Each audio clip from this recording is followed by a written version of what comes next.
Hi everyone, it's Paul from This Design That. Today I'm going to talk about what I did in 2020 and also what I plan to do in 2021. This is going to be more of a personal vlog. I don't expect many people to get much use out of this. It's more for my own documentation so that I can remember this year, and I plan to do it every single year. So I've got some talking notes that I want to go over. First of all, I'm going to talk about what I did in 2020. Next, I'm going to talk about the biggest improvements to my work and life from 2020, what I learned in 2020, and then also what are my goals for 2021. So at the start of 2020, I finished one of my biggest projects, which was building a DIY book press, and that was really popular on YouTube, and lots of people liked it. I feel that was quite difficult to build, but it did give me the push to think about other bigger projects to work on, because they are quite popular. You know, people like to kind of build these things themselves. And I do feel that every single year I'm probably going to pick a few big projects like that to do with printmaking and also to do with DIY, kind of merging the two. And I think that is something, that I want to keep on doing definitely. I think it was February or March, we went to Miami. And that was a really nice holiday just before coronavirus started. Now, I didn't actually take any pictures on that trip. And usually when I go on holidays, when I take all of my pictures, I did do a vlog about it when I come back. I think looking back, I should have taken some pictures. I think now, it would be nice to at least have a vlog out for my trip there with some pictures, kind of like what I did with Taipei. I always like to look back on my Taipei videos. Me and my partner look back at them every now and then. It's just really nice to take a look at, the stuff that we recorded and also the pictures that we took.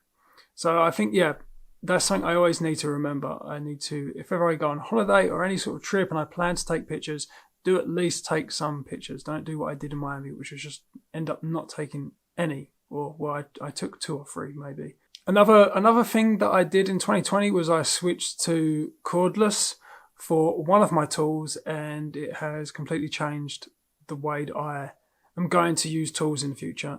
Any tool that I buy moving forward is going to be cordless. It is a game changer. It makes it so much easier to use tools. If you're thinking about getting any sort of DIY handheld tool, make sure it is cordless, because it's a pain in the ass running wires anywhere you need to use it. Also in 2020, I managed to kind of like upgrade my CNC setup. Soon after we come back from Miami, coronavirus kicked off and we was pretty much in lockdown. And I was getting really sick and tired of using my CNC without an enclosure.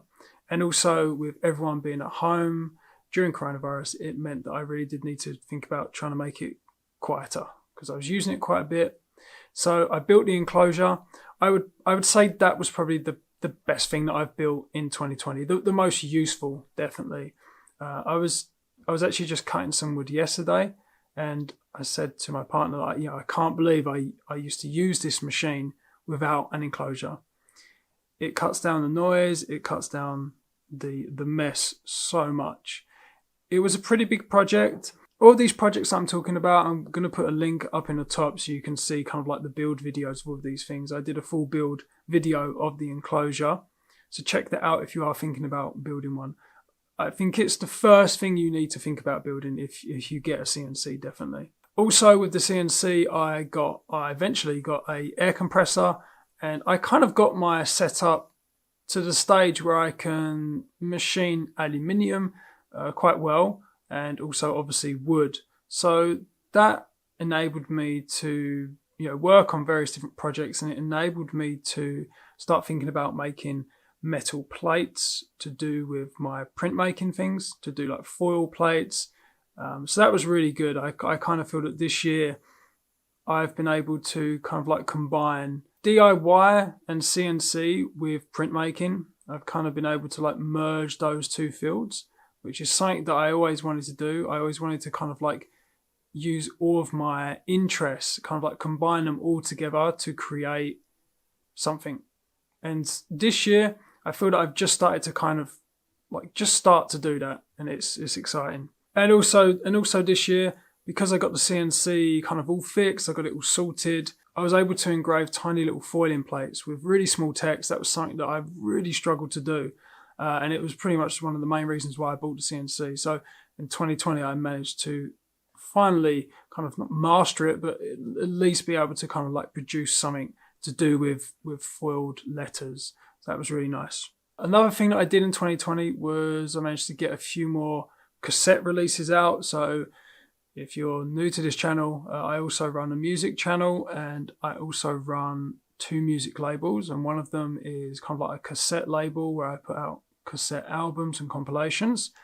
And yeah, this year I managed to get 2 out, which I'm really pleased, and I was able to kind of use kind of elements of the CNC to make foiling plates and then incorporate that into the design. So that was cool. And then the other big thing, and the only reason why I was able to do this is because my partner was working from home and she had more time to spend with me, is that she pushed me to, I guess, upgrade my processes in the house of how I design and how I do things.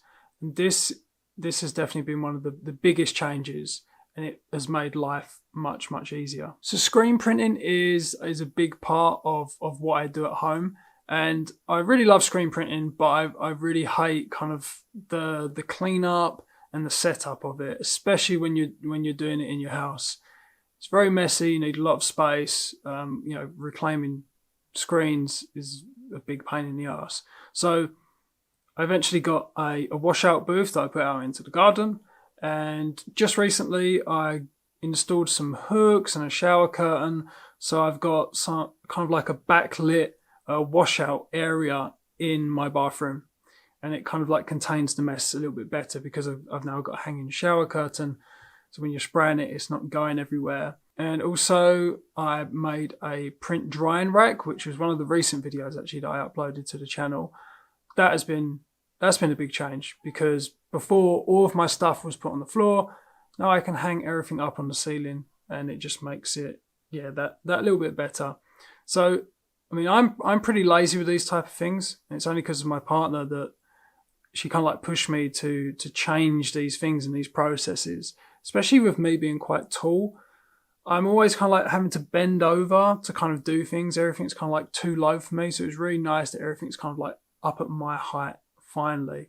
And it really does make it much more enjoyable to actually do these things. It's another stress removed from doing these processes, which is nice because it just means that you're more happy doing it, which means you'll do it more often, and hopefully that will mean more and better results. So to talk about coronavirus, my experience hasn't been that bad. I think one of the biggest positives to come out of coronavirus was that my partner can work from home, so she's just around me more, which is great. And also I think that the lack of social engagements, because everyone's in lockdown, I think that kind of removed a lot of the stress from me, and it just enabled me to concentrate more on my projects. And I think that's been a good thing, really. This year I feel that I've got a kind of better mix of work and YouTube life. So obviously, running a YouTube channel, it does generate some income. It's very, very small at the moment, but it does help to contribute to kind of like my monthly income. So it's nice to have something that you don't have to do all the time. When I graduated university, kind of like my main focus was just to do freelancing, just to earn as much as I could. In recent years, it's kind of shifted more towards, like a 50-50 mix of doing YouTube and personal projects and also freelancing. I did quickly learn that just doing freelancing probably wouldn't be enough for me in terms of my creative output. I did a video on my first year of freelancing on this channel a few years ago, and yeah, I mean, I earned probably more then than what I did now, because this year I'm concentrating more on YouTube and the music side of things. But I had nowhere near as much fun. So I think that's something that I've learned this year, And hopefully, the end goal is to obviously make this a full-time income and to be able to just, have every single day working on projects for this YouTube channel and for the music and, just being able to kind of design things that I want to design. That is the end goal. And this year, I kind of feel like I've got that one step closer to it. When I add up all of the income from YouTube, from the affiliate, and from my other channel, it's kind of starting to look like a very small part-time wage, which is really nice because it actually feels like all the work you're doing is like paying off for something. And I know that it's not like kind of jumped up huge amounts in 2020, but it's just kind of getting to that point now where the figure is starting to feel like like a part-time income, which is nice. So I talked about what 2020 was like for me, the things that I've done, the things that I've learned. So now let's start thinking about 2021. In 2021, I obviously want to kind of continue doing what I'm doing, but obviously just want to be doing more of it. And I hope that 2021, 22, I think that the income that I get from YouTube and all of these kind of like side projects, I think they will just continue to grow. And I think that at the moment, I would say it's kind of like 50-50. I think in the next few years, it will maybe turn to maybe like 60-40 or maybe 75-25, between like 75% working on my stuff and then 25% doing like freelancing. So I'm hoping that that continues to go upwards in 2021. And I'm hoping that I can pump out some more music releases, and obviously I can do the design kind of like vlogs that go along with producing that for this channel.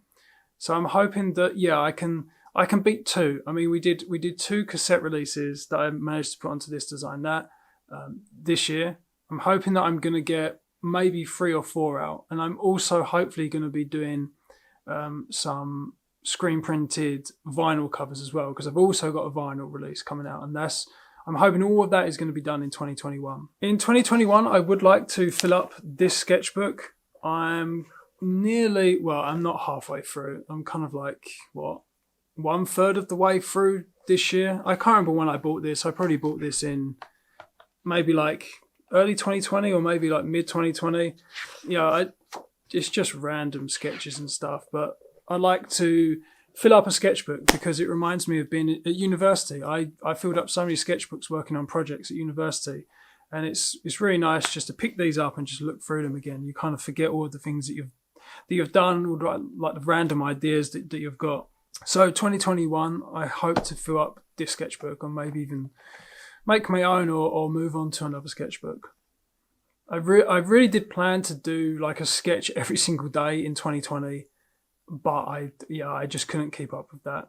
So I think just try and fill this one up. I'll be happy. In 2021, I'm going to put out a build video for a little proofing press that I made. I'm not sure what it's going to move on to. I would like to think that in 2021, I will at least start thinking about building something bigger. I'm not sure if that is an etching press, or maybe a bigger proofing press, or maybe adding some sort of kind of like tweak to the proofing press, maybe like adding adjustable rollers so you can move it up and down, or maybe some sort of kind of like inking roller that goes with it. But I would like to think about upgrading that to like a bigger and better thing. Definitely one of my goals in 2021 was to buy an etching press. I still need to do more testing with this proofing press, because I think it might be able to do what I want to do in terms of etching. But if not, I would like to buy an etching press in 2021. I've been keeping an eye out on eBay for, it's been like over a year now, just trying to wait for one to come that is close to me, that I can get delivered. So that is maybe something that might happen. I'd also like to just continue to like hack my processes and improve my processes, because it really does make kind of like designing and working in your home much easier. I'm not sure what it is. I'm not sure what things that will be changed. I think it's really about just trying to keep things clean and tidy, have a place for everything. As my partner always says, just get everything off the floor.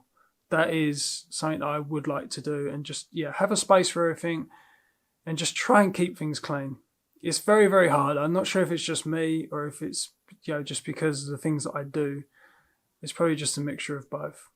In terms of this channel, I'm not going to kind of set like a hard rule of, like one video a week or whatever, one video every single 2 weeks. I did try to do that. I kind of felt like I was just kind of putting out videos that, just for the sake of it, just to make sure that I reached that one video every single week.